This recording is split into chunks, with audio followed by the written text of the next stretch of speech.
Yes! Nandito Welcome. na tayo para Sorry. sa Happy Healthy at iba pa. Yan. Handa ka na ba, partner Emerald, partner Ricky? Ang Handang-handa inaabangan. na. Ang Ayan. inaabangan. Happy, healthy at Magugustuhan iba nyo pa. ito. Magugustuhan nyo ito kasi ang pag-uusapan natin ay sanity check. Sanity Ah. check. Naku, Sanity check. kailangan ko So, yan. Marami kami Nababaliw kilala ka na ni ba? Marami Nababaliw kami ka na kilala ba? ni Emer na kailangan mag-sanity check. Oo.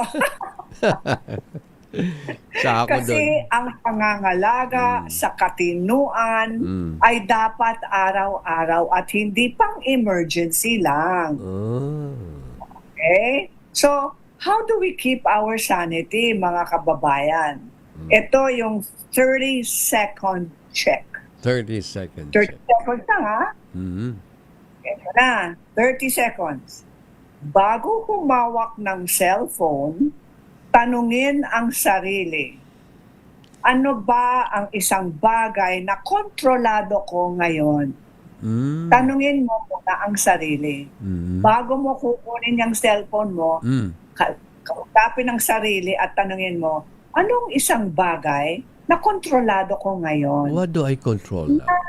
Sa ganon, malalaman natin na at maiintindihan po natin na lahat tayo may kapangyarihan. Mhm. We have the power. You have the power. Kaya, isang bagay lang ang tatanungin mo. Hindi 10 bagay, okay? Mhm. Eh, ano yung mga bagay na yon na ginagawa natin araw-araw? Bumabangon, Yan. nagdadasal, naliligo, kumakain, pumapasok sa opisina, mag-ayos ng higaan, magpadala ng email, uminom ng tubig, mag-exercise, lahat yan yung mga maliliit na bagay, Yes. ginagawa natin yan. Yes. Diba?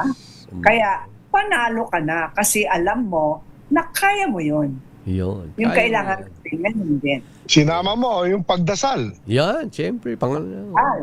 Yes.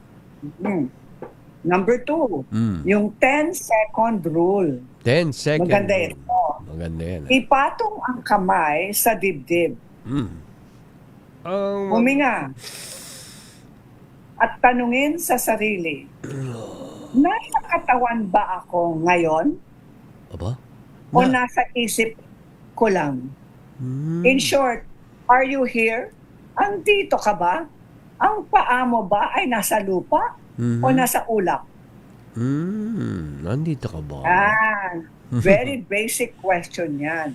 Ang kamay sa dibdib at tatanungin mo, Nandito ka. nasa katawan ba ako? Am I in my body? Am I present? No. Diba sabi na, be present, Be present. pay attention. Oo. So, that is part of, tinatawag nilang grounding.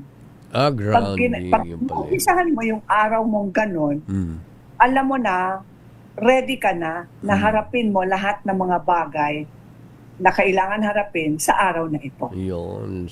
Ay, malinaw? Yes, laging thank you. My body and soul. Ito, is- 60-second rule, ha? 60-second rule. 60 second naman. Isulat ang 3 bagay.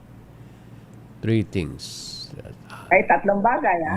Sasagutin mo, walang right or wrong. Ngayong araw, nalampasan ko ang blank. Ba? Ang pagsubok. Whether Siyempre. mentally yan, ha? Ano? Ngayong araw, nalampasan ko ang blank. Okay. Pangalawa, nagpapasalamat ako para sa blank. Yun. Grateful. Fill in blanks. Blessings. Blessings. Pangatlo, bukas, poprotektahan ko ang katahimikan ko sa pamamagitan ng blank. Yun. Nang di pagbabasa ng toxic. Yun. Ganun. Bakit? Kasi nagre-rehistro sa utak natin yan. Kapag sinusulat mo at sinasagot mo. Kasi yan ang talagang tinatawag nilang first thought. Ang unang iniisip mo ay ang tamang iniisip mo na tugma Tugma sa puso mo. sa puso. Ayan. Buhay ka pa. Yan ang reminder. The 10-minute walk. 10-minute walk Ayun. naman. Ito na, active na. Okay.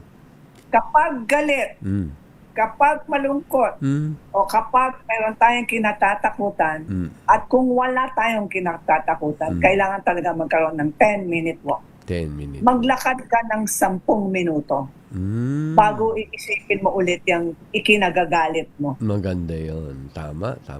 Stop and walk. Dapat stop and walk. Oh, take a walk, di ba? Take a walk. Laging Tama. sinasabi nila. Go. Take a walk, take a hike, di ba? Rise up Take a and hike. walk. Yes. Yun. Number 5, the 7-minute meditation. Aba, 7 minutes. Yung meditation na yon may kasama pagdasal. Siyempre. Diba? Siyempre. Ipikit ang mata, Thank you. huminga ka ng malalim, inhale 5 counts, hold ng 3 counts, tapos exhale ng 5 counts. Okay. Repeat 5 times. Repeat lang 5 times. At makakapag-relax na po yan ang ating utak, ating kaisipan, ating puso, ating kalooban. Yan. Ito na. Ang katinuan ay hindi ang pipiliin natin ngayon. Hindi kaligayahan, kundi ang katinuan. Ibig sabihin, we are ever present, we are in control. In control. Ever present. In control. Ay, ang katinuan ay pananatiling konektado sa realidad po natin habang lahat ay hinihila ka palabas. Tama ba yun? Yes. Ang buhay, hinihila po tayo sa iba't ibang parte. Tama. No, right? Paggising mo, huwag ganon. Hindi pwedeng kalat tayo. Dapat pay attention muna. Focus. Ayan, luwatan na natin. Tapos, hindi mo tinatago ang katinuan na parang tropeo. Kailangan ilabas. Pinapractice po yan. Pinapractice ang katinuan. Tulad ng pagsisipilyo. Ayan na. Russian. Ngayon, kung hindi natin kayang gawin yon, di natin ginawa, pwede po nating simulan ulit bukas. In short, palaging may pag-asa. Pag di mo sinimulan, bad breath. Matanong ko nga, nababaliw ka ba? Hindi ka baliw. Tao ka lamang. Ayan, Sa tama. 2026, mahirap 'di ba ang buhay? Pero malalampasan po natin ang krisis. Yan, galing. Tama. Ito ang ating positive thought for the day. Yan. Malalampasan ko ito. Malalampasan I will ko ito. overcome. I will overcome. That is the rule. Yan ang ng motto ng kaya mo yan. We will overcome. Very good. Galing. Galing. Kaya mo yan. Kaya Yes, natin. beauty. Kahit anong problema, kaya mo yan. Lalampasan mo yan. I will overcome. Thank you. Thank you. Galing. Once again, 4:32 na po ng hapon. Magbabalik po tayo sa ating magaling at matulunging guest sa DSWD. We will be right back.